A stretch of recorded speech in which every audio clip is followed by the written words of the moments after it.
이건 말도 안 됩니다. 영국의 한 방송사에서 한국은 매 순간 미쳤다라고 말하며 한국에 다녀온 영국인들을 인터뷰하고 있는데요. 한국에 다녀온 영국인들은 제정신이 아니다. 너무 어처구니가 없다라고 말하며 한국에 다녀온 소감을 표현하고 있습니다. 이 발언으로 이 방송을 본 시청자들은 모두 입을 다물지 못하는데요. 여기 한국에서 특파원으로 활동한 한 영국 여성이 이에 대한 사연을 보내주어 소개해드리려 합니다. 도대체 영국에선 무슨 일이 있었던 것일까요? 바로 지금 사연을 들어보겠습니다. 오늘의 사연 시작합니다. 안녕하세요. 저는 BBC에서 특파원으로 활동하며 세계 각국을 돌아다니는 노라 베이커입니다. 저는 최근 한국에서 특파원 생활을 했습니다. 2019년부터 한국에서 특파원 생활을 했었으니 가장 오랜 기간 한국에서 특파원 생활을 했네요. 정말 많은 시간을 한국에서 보냈네요. 최근 영국에선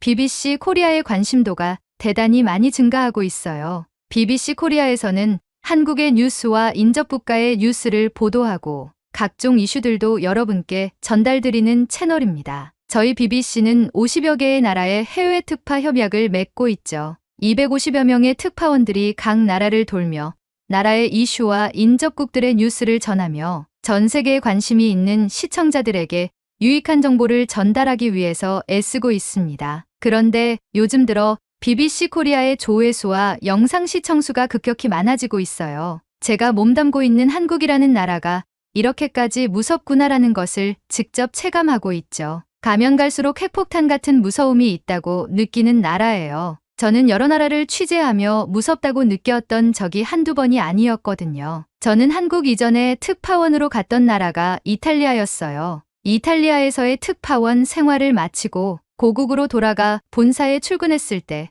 동료들이 이탈리아가 어땠는지 많이 물어봤어요. 저는 우선 음식과 열정을 꼽았죠. 세계적으로 이탈리아는 미식의 나라이고 그들의 성격은 밝고 쾌활하며 항상 좋은 에너지를 방출한 것이 기억에 남았어요. 동료들은 그런 저의 소감을 듣고는 부러워했어요. 하지만 저는 이탈리아가 열정이 과도해서 각종 사건 사고가 많다고도 말하며 아쉬운 점도 이야기했어요. 소위 마피아라고 불리는 조직들이 움직임을 가질 때마다 이탈리아는 초비상에 걸리곤 했거든요. 한 번은 2016년에 이탈리아 정부에서 마피아 소탕 작전을 펼치며 대규모 수사에 착수했을 때 관련 공직자들과 연결책, 범죄 집단들이 법정에 서는 사건이 있었어요. 그 현장을 취재할 때 마피아라는 단체가 이탈리아의 수뇌부까지 침투하여 전반적인 사회에 영향을 끼치고 있는지 몸소 체감하게 되었죠. 암암리에 청부살인과 실종이 빈번히 일어나게 되고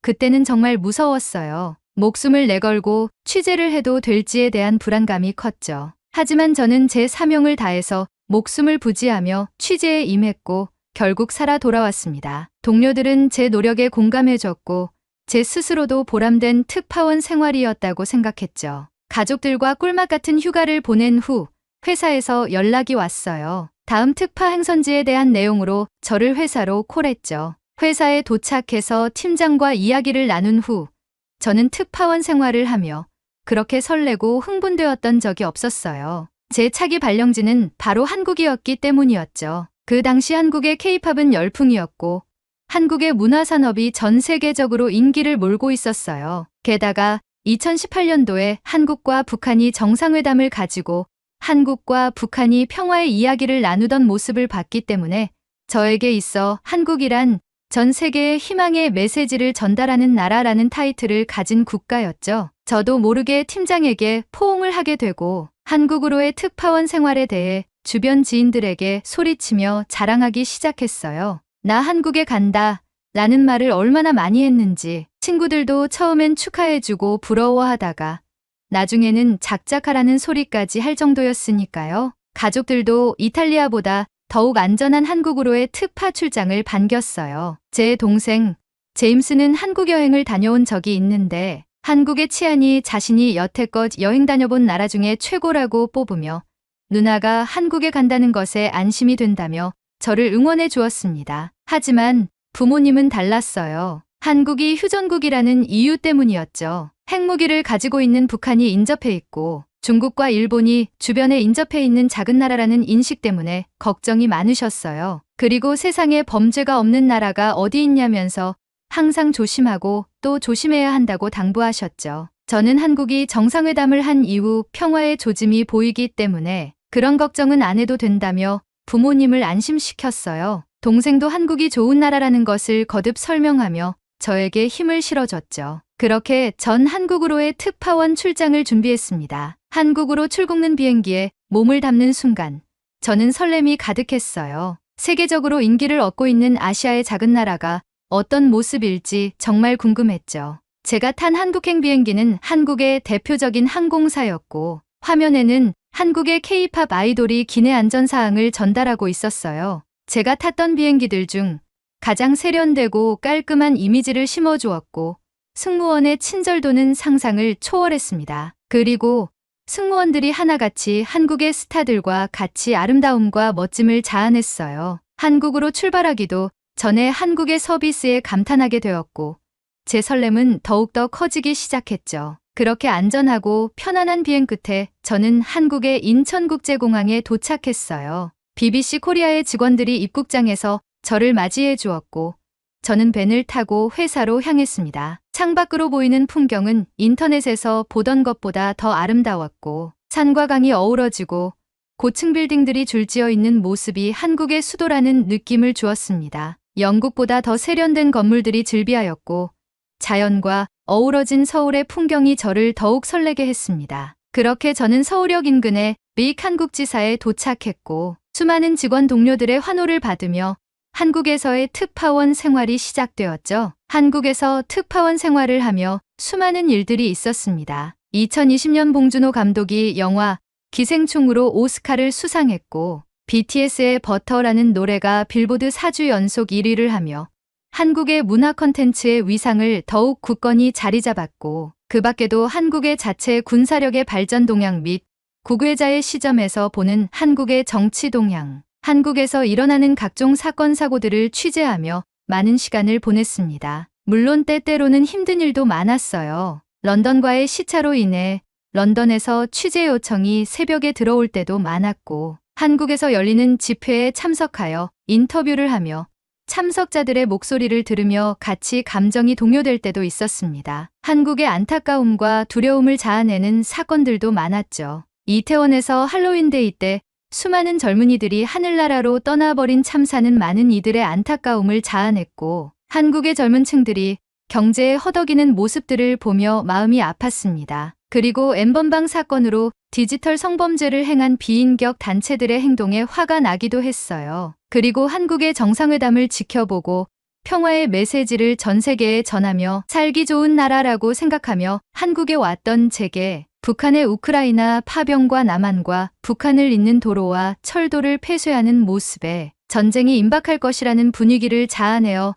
두려움에 떨게 하는 사건들도 있었죠. 부모님의 말처럼 세상에 사건 사고가 없는 나라는 없다는 말이 와닿는 순간이었어요. 하지만 저는 당당히 자부할 수 있습니다. 한국의 치안 시스템은 세계 최정상급이라는 것을요. 총기 소지가 불법이고 CCTV가 활성화가 되어 있어 24시간 전국이 감시망에 들어와 있고 한국의 높은 시민의식은 이루 말할 수 없죠. 최근 미국에서 넘어온 유튜버들을 참교육하는 한국 남성들의 모습을 보고 한국의 국민들은 불의를 보면 참지 못하는 시민의식을 가지고 있다고 생각했어요. 게다가 한국에선 총기 소지가 불법이라는 것이 참 다행이라는 생각도 들었죠. 만약 총기 소지가 합법이면 이러한 일이 발생했을 때 또 다른 살인이라는 범죄가 터질 가능성이 아주 컸기 때문이죠. 한국인들은 인격적으로 권선징악의 개념과 한국 고유의 한이라는 정서를 가지고 있기에 불의를 보면 참지 못하는 행동이 악으로 변모할까 두렵기도 했거든요. 하지만 한국인들은 이성을 가지고 있기에 이런 일이 일어나지 않을 것이라는 것은 자신할 수 있어요. 앞으로도 그런 일이 일어나지 않길 바라기도 하고요. 정말 제가 이렇게 바라는 이유는 한국에 있으면서 한국이라는 나라가 너무 사랑스러워졌기 때문이에요. 한국에서 취재를 하며 한국의 문화와 생활을 느끼고 한국인들의 태도에 감동을 받기도 했어요. 한국인들은 존중이라는 마음을 기본 베이스로 깔고 사람들을 대하는 것 같아요. 외국인이라고 차별도 안 하고 불의를 참지 않으며 빈부격차가 심하던 장애가 있던 존중의 자세로 상대방을 대하는 모습에 감명 깊었어요. 이런 모습 때문에 외국에서도 인기가 많지 않을까 하는 생각이 듭니다. 몇 개월 전 런던에 근무하는 제 동료가 메이드 인 코리아라는 예능 프로그램의 기획 파트에 있었어요. 영국에서 춤과 노래에 재능이 있는 남자들을 뽑아서 한국의 아이돌 프로젝트를 직접 체험하고 데뷔까지의 연습 과정을 기록하는 예능이었죠. 한국의 아이돌들은 대단하잖아요. 이미 BTS, 블랙핑크, 빅뱅, 아이유 등 전 세계에 각인된 아이돌이 무수히 많이 탄생하고 있는 나라잖아요. 한국의 K-팝 문화는 그만큼 파급력이 대단해요. 제 동료가 이 프로그램을 기획하는 단계에서 저와 한국에서 만난 적이 있어요. 그런데 그 친구는 한국을 모티브로 한 기획을 한다는 것 자체에서 흥분감을 감출 수 없었다고 했어요. 저희는 삼겹살을 먹으며 이야기를 나눴었는데 그 친구가 말했어요. 노라, 이 프로그램을 기획할 때부터 난 너무 설렜어. 무조건 한국에 출장을 가야만 하는 상황이기 때문에 너무 행복했거든. 그런데 한국은 나의 상상 그 이상의 나라야. 너도 느꼈겠지만 비행기를 타고 한국에 올 때부터 설레지 않았니? 인천공항에 세련되고 큰 규모에서 한번 놀라고 한국 이곳저곳을 돌아다니며 웅장한 건물들과 수많은 사람들을 보며 전혀 작은 나라라고 느껴지지 않을 정도로 한국은 큰 존재로 다가왔어. 저는 대답했어요. 맞아, 미셸. 내가 처음 왔을 때와 같은 모습을 느꼈구나. 한국은 정말 대단한 나라야. 제일 좋은 것 중 하나는 난 취재를 하러 다니잖아. 그런데 한국은 24시간 밝아. 밤에도 안전한 느낌이 들어서 다른 국가에 비해서 취재할 때 무서운 느낌을 받지 않아. 한국이 CCTV가 많은 것 알지? 한국의 치안이 전 세계에서 손꼽히는 이유가 한국의 CCTV는 24시간 돌아가고 있다는 거지. 난 이 나라에서 떠나고 싶지 않아. 저는 한국의 소주와 맥주를 결합한 소맥을 타며 미셸에게 말했죠. 미셸은 제 모습을 보고 웃으며 말을 이어갔어요. 정말 넌 한국 사람이 다 된 것 같아. 그냥 머리만 노란 한국인이야. 행동이 너무 자연스러워. 한국어도 할 줄 알아? 저는 대답했어요. 한국어 너무 쉬워. 처음엔 낯설게 느껴지는데 너도 배워보면 금방 배울 거야. 한국에선 한국어를 한글이라고 불러. 그리고 한국인들에게 한국어를 물어보면 모두 친절하게 설명해줘서 배우기 편할 거야. 미셸은 깔깔 웃으며 저에게 안녕하세요와 감사합니다. 삼겹살 주세요. 소주 주세요 등을 배웠어요. 한국의 술집이나 음식점에 가면 사용할 수 있는 말들이었죠. 그렇게 이야기를 하다가 미셸이 말했어요. 한국이 좋은 이유 중 하나가 생각났어. 내가 흑인 혼혈이잖아. 그런데 흑인이라고 해서 차별하지 않아. 그냥 한 명의 외국인으로 대하며 친절하게 대하는데 너무 감동받았어. 저도 그 말에 공감했어요. 한국에서 상대방을 존중하는 의미라고 설명하며 예절이라는 단어로 설명했죠. 그리고 전 물었어요. 미셸, 내가 진행하고 있는 프로그램 엄청 대박이 날 것 같아. 어떻게 기획하게 된 거야? 미셸은 맥주잔을 내려놓으며 이야기를 이어갔어요. 영국에서 작년에 보이밴드를 뽑는 오디션을 진행했어. 그래서 5명의 남자들이 뽑혔지. 그들은 디어 앨리스라는 팀명을 갖게 되었어. 너도 알잖아? 전 세계적으로 오디션 프로그램이 정말 대세라는 것을. 그런데 총괄 PD가 보이밴드를 세계적인 아이돌로 만들어보자는 아이디어를 냈어. 그럼 어떻게 해야겠어? 한국으로 와야지. 한국하면 아이돌, 한국하면 K-팝 아니겠어? 한국의 아이돌 시스템이 우월하니 한국에서 평가받고 트레이닝을 해보자. 한국에서 영국인 남성 그룹으로 한국형 아이돌을 만들어보자. 라는 취지로 기획 단계에 들어가게 된 거지. 그래서 이미 한국의 유명한 아이돌 회사랑 협업 계약도 했고 프로그래머 하기로 했지. 엄청 기대돼. 저는 미셸의 이야기를 듣고 감탄할 수밖에 없었어요. 미국과 유럽의 우수한 음반사들을 뒤로하고 한국에서 아이돌을 만든다는 말을 들었을 때 한국의 위상이 지구를 뚫어버리고 있다는 생각이 들었죠. 저와 미셸은 그렇게 한국 찬양을 하며 행복한 추억을 쌓았었어요. 그렇게 메이드 인 코리아는 성공적으로 프로그래밍이 되었고 한국에서 아침마당 격인 영국의 디스 모닝에서 인터뷰를 진행했는데 시청률이 28%라는 경이적인 기록을 경신했어요. 영국의 젊은 세대들도 한국의 아이돌 시스템과 영국 보이밴드의 성장을 궁금해하며 프로그램을 시청했다고 해요. 이렇듯 한국은 정말 많은 추억을 안겨준 곳이 되어가고 있었죠. 그런데 최근 정말 아쉬운 일이 생기게 되었어요. 한국에서의 특파원 생활을 마무리하고 중국으로 파견 준비를 하라는 상부의 지시가 떨어졌기 때문이었죠. 저는 베이징으로 파견을 가게 되었고 한국에서의 생활을 정리해야만 했습니다. 통보가 내려왔을 때 저와 함께한 한국의 동료들이 모두 입을 틀어막았어요. 저는 특파원 생활은 늘 그런 것이라 아쉬우면서도 대수롭지 않게 느껴졌지만 이번엔 달랐어요. 저와 함께 동고동락한 PD들과 작가들이 눈물을 보이기 시작한 거예요. 저도 그 모습을 보고 눈물이 앞을 가리기 시작했죠. 하지만 현실을 받아들이고 저는 앞으로 나아가야만 했습니다. 팀원들을 달래고 애써 웃으려고 노력했죠. 그 이후로 저는 별도의 취재를 하러 다니지 않고 출근도 하지 않았어요. 정리도 필요할 뿐더러 베이징으로 파견 가기 전 런던으로 귀국할 준비도 해야 했기 때문이었죠. 그렇게 숙소에서 짐을 싸던 도중 제 담당 김 PD가 연락이 왔어요. 노라, 준비는 잘하고 있어요?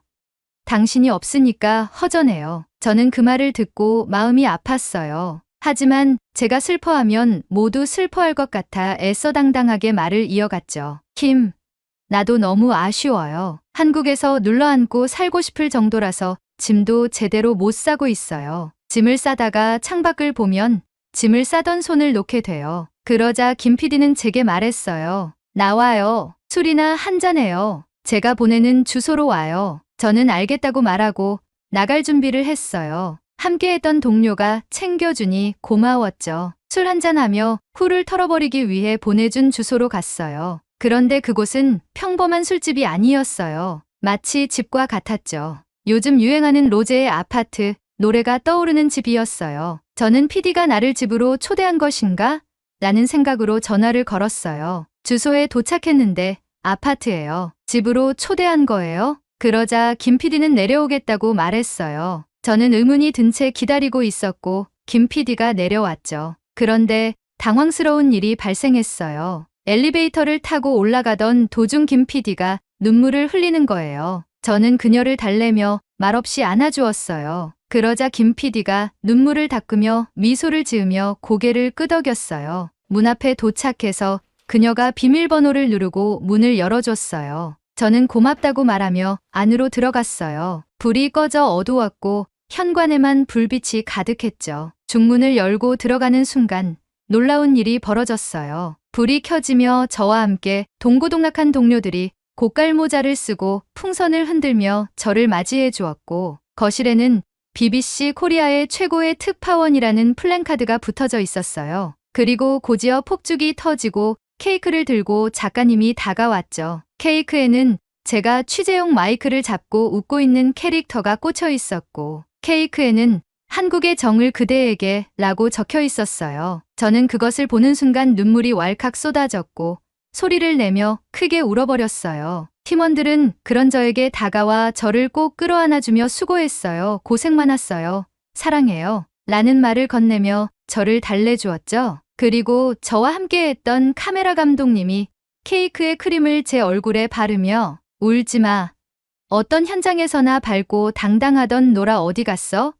라고 소리를 치기 시작했죠. 금세 분위기는 화기애애해지고 저는 깜짝 서프라이즈 파티를 열어준 팀원들에게 감사의 인사를 드렸어요. 김 PD는 샴페인을 들고 와서 오픈하고 남은 팀원들은 거실의 테이블 위로 음식들을 하나 둘씩 가져오기 시작했죠. 음식들은 하나같이 제가 한국 생활을 하면서 좋아했던 한국 음식들로 가득 차기 시작했어요. 잡채와 갈비, 미역국과 김치전, 그리고 제가 제일 좋아하는 떡볶이, 튀김, 순대 조합까지 모든 게 완벽한 저녁 한상이었어요. 저는 그렇게 팀원들과 특파원으로 활동하면서 경험했던 추억들을 회상하며 즐거운 자리를 가졌어요. 그날 술도 많이 먹어서 하룻밤을 지샌 후 출근하지 않는 몇몇 동료들과 해장으로 국밥까지 마무리하며 저는 기분 좋은 마음으로 집으로 돌아왔습니다. 그리고 전 동료들의 환대를 받으며 런던으로 돌아왔죠. 본사 팀원들과 가족들이 저를 반겼고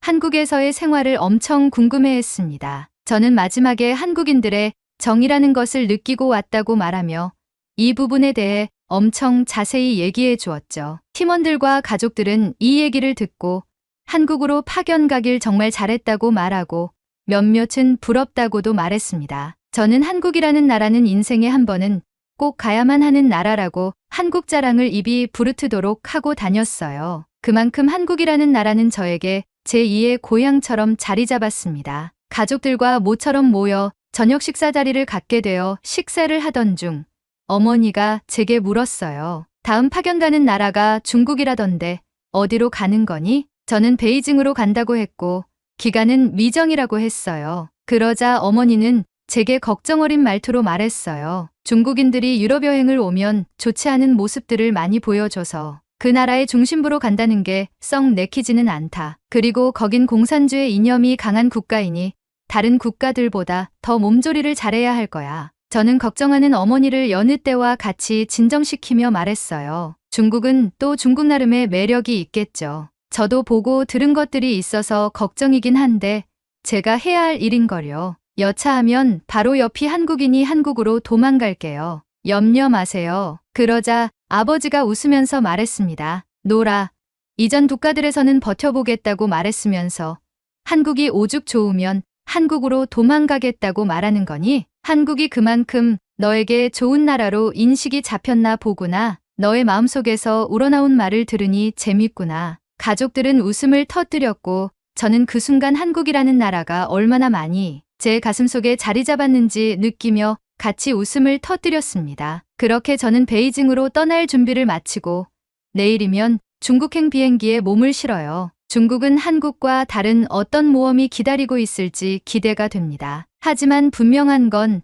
한국보다 행복한 생활이 될 것 같진 않아요. 저와 함께했던 PD님과 작가님, 그리고 생생한 현장을 제공하기 위해 노력한 나의 팀이 있었기에 한국에 있는 순간만큼은 행복 그 자체였습니다. 한국을 취재하며 한국의 문화도 경험하고 한국의 음식도 맛보았고 때론 PD님이 뉴스 소스를 제게 일임하며 제가 진심으로 궁금했던 한국의 모습들도 자유로이 취재하며 같이 만들어가는 행복을 경험했습니다. 하지만 중국의 언론은 제약이 많고 매스컴을 단속한다는 얘기도 무성해서 걱정이 더 앞서는 것은 사실입니다. 특파원 생활 중에 스트레스가 쌓이면 한국으로 여행을 떠나야겠어요. 그만큼 한국은 제 마음속에 평안을 주는 나라가 되어버렸습니다. 이젠 관광객으로 한국인 여러분께 인사드리도록 할게요. 한국에서 보내준 정을 가슴 깊이 간직한 채 또 볼 수 있는 날이 오길 기대합니다. 아 참, 그리고 제 친구가 기획했던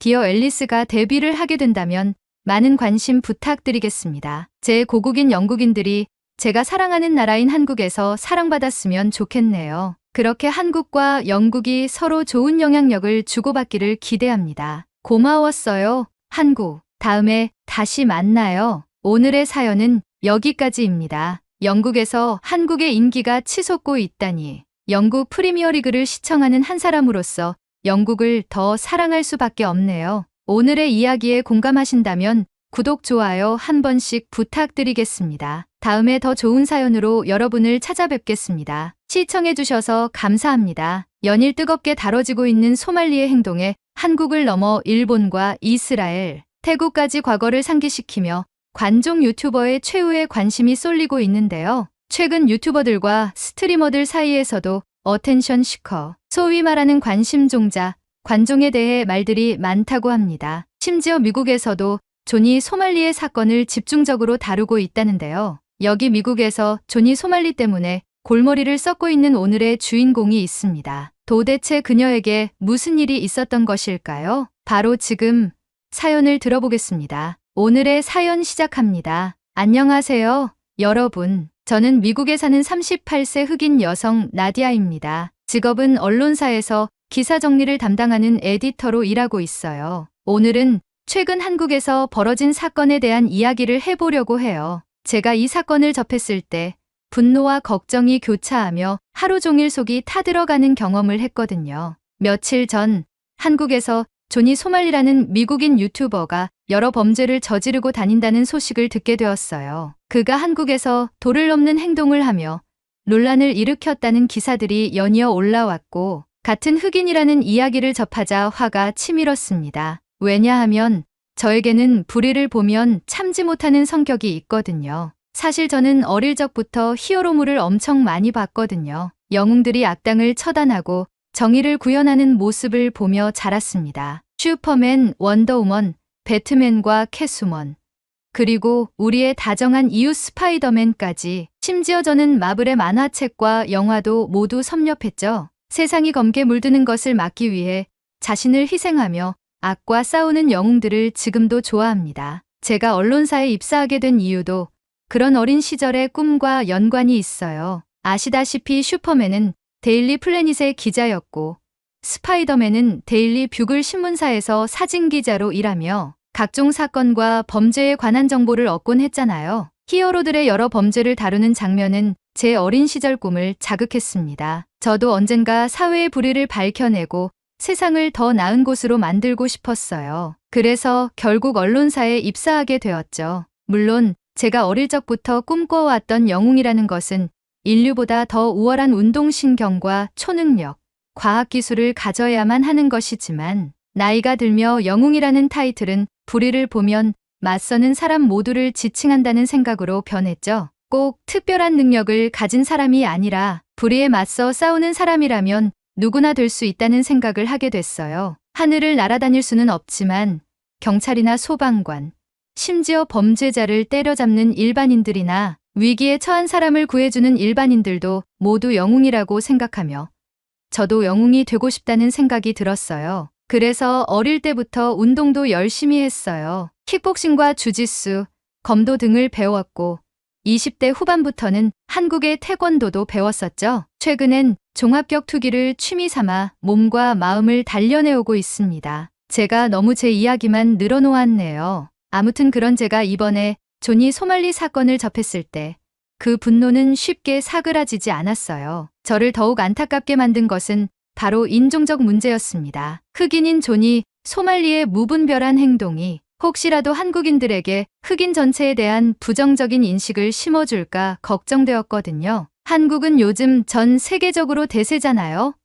어딜 가나 한국에 대한 이야기가 들리고 한국에 관한 관련 기사가 저희 언론사에선 적어도 2개 이상은 매일 다뤄요. 보통 언론사에서는 그 나라와 지역에 맞는 이슈나 사건, 사고를 다루는 게 일반적인데, 올해 초부터 한국 문화와 한국 컨텐츠, 한국의 K-팝에 관한 이슈가 체감상 매일 다뤄지는 것 같아요. 그래서 그런지 미국인, 특히 흑인인 조니 소말리가 악행을 저지른 사건이 화두되고 있다고도 생각이 들고요. 한국에서 금지된 행동을 일부러 저지르고 사람들을 모욕하며 유튜브 구독자를 끌어모으려는 그의 모습에 저는 참을 수 없는 분노를 느꼈어요. 더구나 그가 저와 같은 흑인이라는 소식까지 전해지면서 화는 더 크게 치솟았습니다. 게다가 미국은 다른 나라 사람들이 문제를 일으키면 총기나 무력으로 진압하는 일도 허다하게 발생하는 나라인데, 한국에서 미국인이 악한 행동을 하면 한국인은 오죽할까요?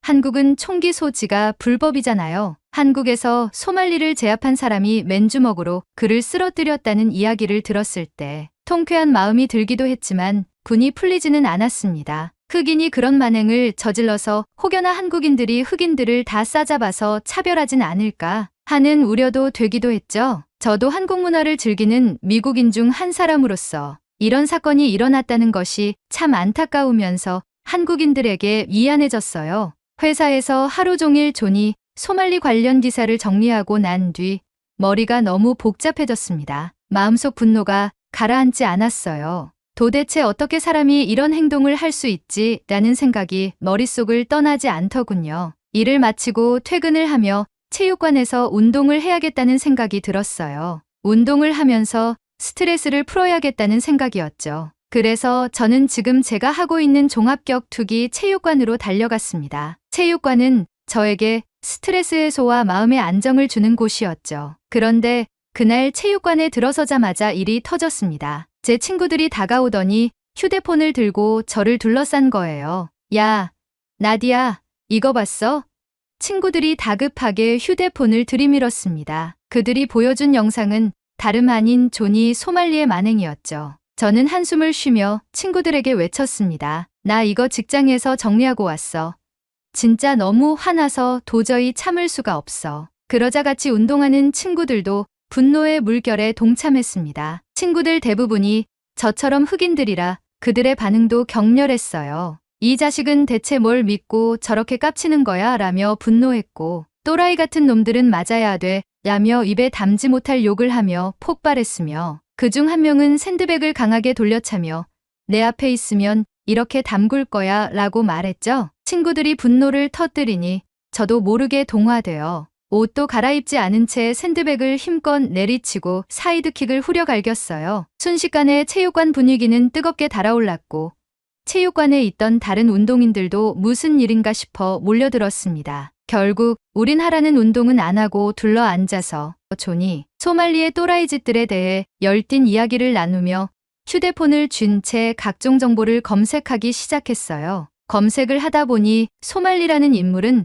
각 나라에서 금지하는 행동들, 인종차별, 반정치적 행동들을 하며 관심을 끄는 어텐션 시커였어요. 그야말로 관심병이죠. 이름을 알리고 유명해지고 싶다는 이유 하나만으로 상식에 벗어난 행동들을 하는 사람들을 일컫는 말이에요. 한국에서는 이걸 한국어로 관심종자라고 하더군요. 체육관에 있는 사람들은 어떻게 인간이 이렇게까지 타락할 수 있는지 경이롭다는 말도 하며 분노를 차곡차곡 쌓아 올렸어요. 그 순간 모두가 폭소를 터뜨리는 일이 벌어졌어요. 체육관 관장 친구가 기막힌 일을 벌인 거예요. 존이 소말리의 얼굴을 프린트해서 샌드백에 하나씩 붙이기 시작하는 거예요. 그리고 체육관에 있는 모두에게 소리쳤죠. 여러분, 오늘은 2배, 3배 더 힘차게 타격해봅시다. 모두 덤비세요 라고 외쳤습니다. 그러자 체육관의 열기는 다시 불타올랐고 모두가 소리를 지르며 샌드백을 강하게 치기 시작했어요. 그 에너지가 한순간에 폭발하며 운동이 시작되었죠. 저도 옷을 갈아입고 뜨겁게 운동을 하던 도중 스파링을 마치고 주변을 둘러봤습니다. 모두가 열심히 운동을 하고 있었는데 존슨이라는 친구가 의자에 앉아 고개를 떨구고 있었습니다. 무슨 일인지 궁금해서 다가가 물었습니다. 존슨, 무슨 일이야?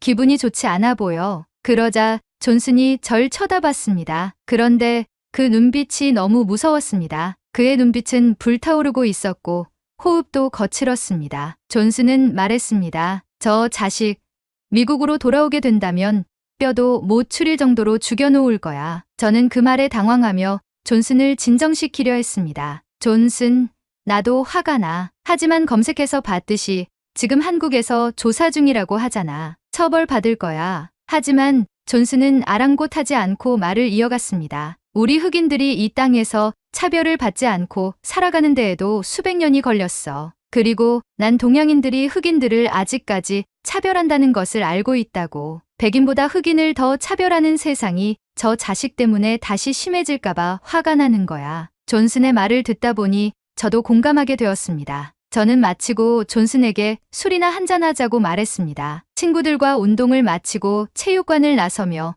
인사를 나눈 후 존슨과 함께 근처의 술집으로 이동했습니다. 술과 음식을 시키고 잠시 화장실을 다녀왔는데 존슨은 휴대폰을 열심히 집중해서 보고 있었습니다. 저는 물었습니다. 존슨, 뭐해? 존슨은 아무것도 아니라고 말하며 폰을 덮어두었습니다. 저는 존슨에게 기분을 풀라고 말하며 현재 우리가 할 수 있는 일은 없다고 말했습니다. 그러던 그 순간 존슨이 입을 열었습니다. 사실 나의 할머니는 한국인이야. 할아버지는 흑인이었고 한국전쟁 참전 용사셨어. 그때 당시에 흑인들은 전쟁에 지원을 많이 했거든.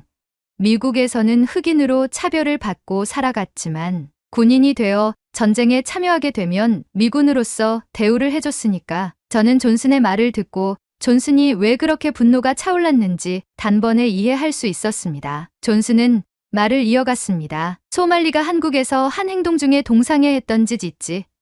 그 동상은 평화의 소녀상이라고 해. 일본이 한국의 어린 여성들을 강제로 전쟁터에 데리고 가서 성노예로 사용했어. 그걸 위안부라고 하고 강제징용된 소녀들의 아픈 마음을 기리기 위해 평화의 소녀상을 세운 거야. 일본의 만행을 기억하게 하고 앞으론 이런 일이 생기지 않길 바라는 마음으로. 존슨은 눈시울이 부러졌습니다. 그리고 체육관에서 보던 눈빛으로 이글거리고 있었죠. 나의 할머니가 강제징용을 당한 위안부였어. 지금은 돌아가셨지만 그때의 기록들을 찾아봤을 때는 지금과 같은 분노가 차올랐었어. 인간이 인간을 사용한다는 게 말이 돼. 흑인들이 미국에서 백인들의 노예로 생활했던 것과 같이 한국도 이러한 아픔이 있다는 게 공감이 되고, 아픔이 있는 나라에서 과거 노예로 생활했던 흑인이 저렇게 깽판 치고 다닌다는 게 부끄럽고 화가 나. 저는 존슨의 말을 들으며 덩달아 분노가 차오르면서도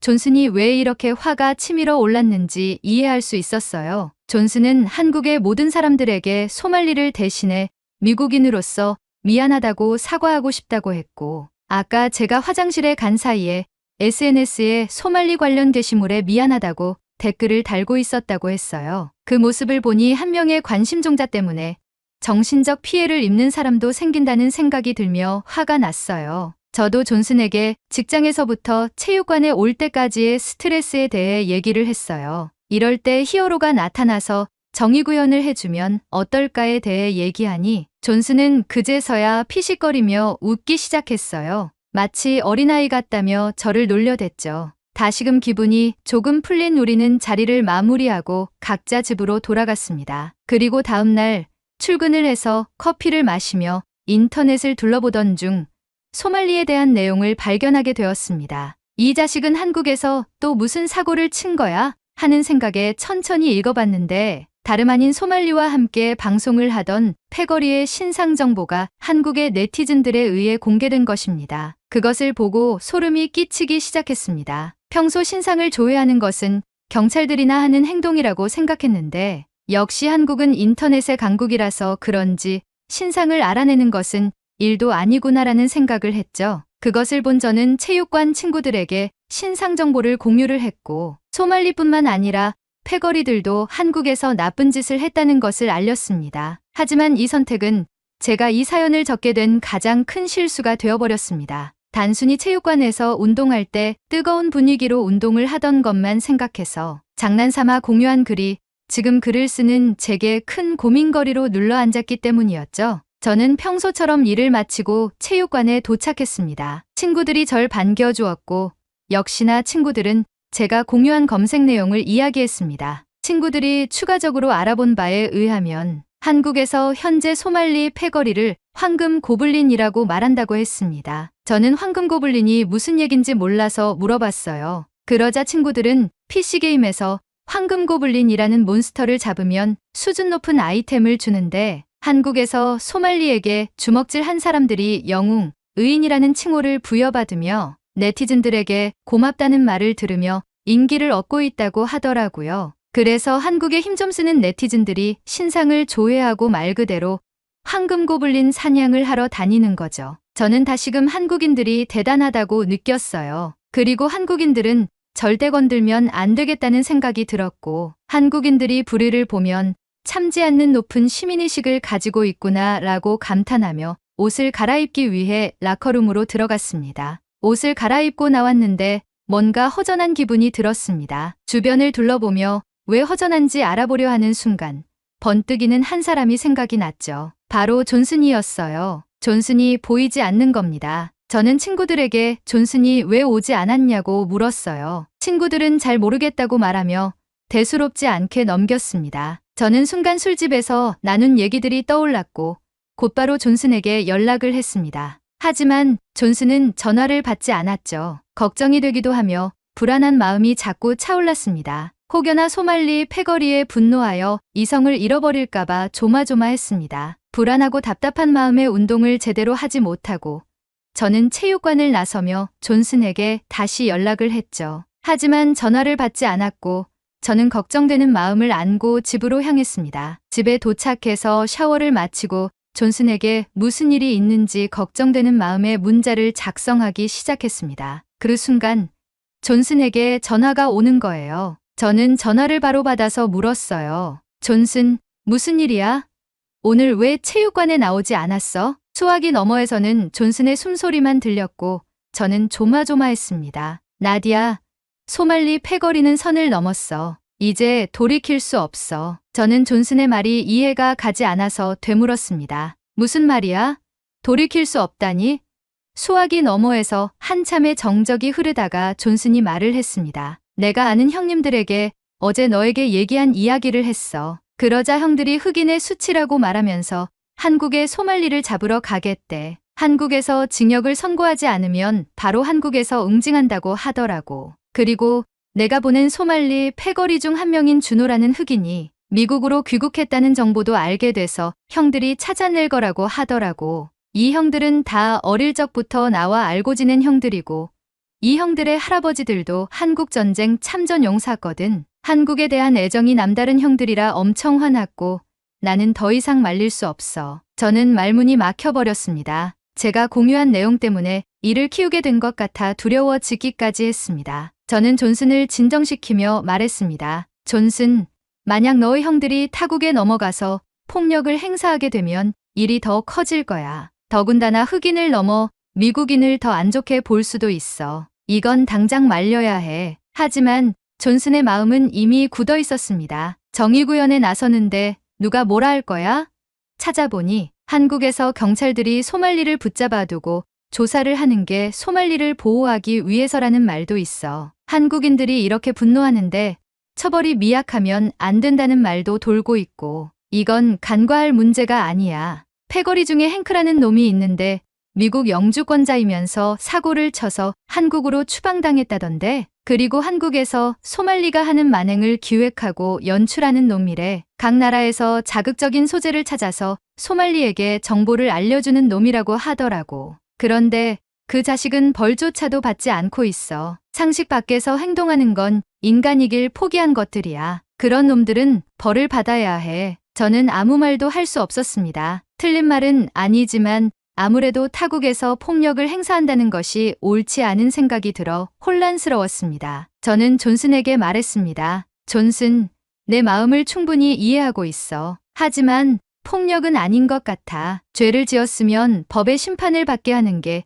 인간 세상에서 제일 유일한 처벌인 것 같아. 선택은 너의 자유야. 하지만 내 생각은 그렇다는 것을 알아줬으면 해. 존슨은 알겠다고 말하며 전화를 끊어버렸습니다. 그 후 제 머릿속은 복잡해졌습니다. 한국에서 조사를 받고 있고 출국 금지까지 했고 잘못에 대한 벌을 받을 것이라고 생각했기에 해결된 문제라고 생각이 들었거든요. 저는 컴퓨터를 켜고 인터넷으로 이 문제의 심각성을 더 자세히 알아보기로 했습니다. 한국에서는 관련 기사가 줄을 이었고 수많은 유튜버와 스트리머, 소셜미디어에서는 소말리가 한국과 더불어 태국, 이스라엘, 일본에서 벌인 추악한 행동에 대한 요약 정리부터 황금고블린 추적반까지 개설되어 여론을 생성하고 있었습니다. 심지어 미국에서도 소말리 패거리의 행동에 대한 비판적인 여론과 정의구현을 하자는 네티즌들이 목소리를 높이고 있었습니다. 심지어 한국에 거주하는 미국인들이 소말리를 예의주시하고 있다고 말하며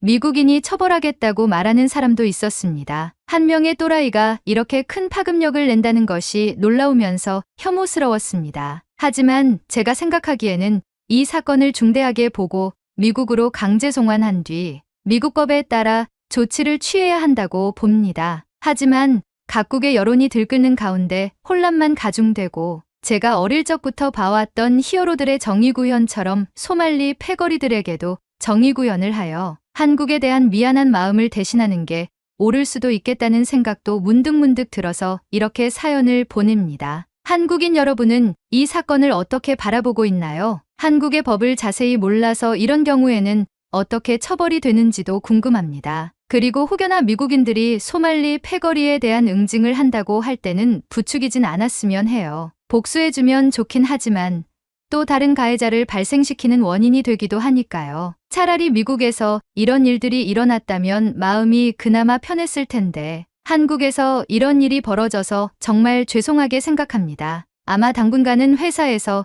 이 일에 관련된 내용들을 드문드문 볼 것 같아요. 한국과 미국이 동맹국인데 하나의 관심종자로 인해서 서로 얼굴을 붉히는 일은 없길 바랍니다. 여러분의 진지한 생각을 기대하겠습니다. 그 생각을 바탕으로 직접 취재를 하러 출장을 가던지 미국 내에서 진지하게 이 사건에 대해 여론을 형성할지에 대해 도움이 될 것 같습니다. 다시 한번 거듭 죄송합니다. 오늘의 사연은 여기까지입니다. 미꾸라지 한 마리가 강을 흐린다는 말이 있죠. 여러분의 생각을 댓글에 남겨주세요. 오늘의 이야기에 공감하신다면 구독, 좋아요 한 번씩 부탁드리겠습니다. 다음에 더 좋은 사연으로 여러분을 찾아뵙겠습니다. 시청해주셔서 감사합니다.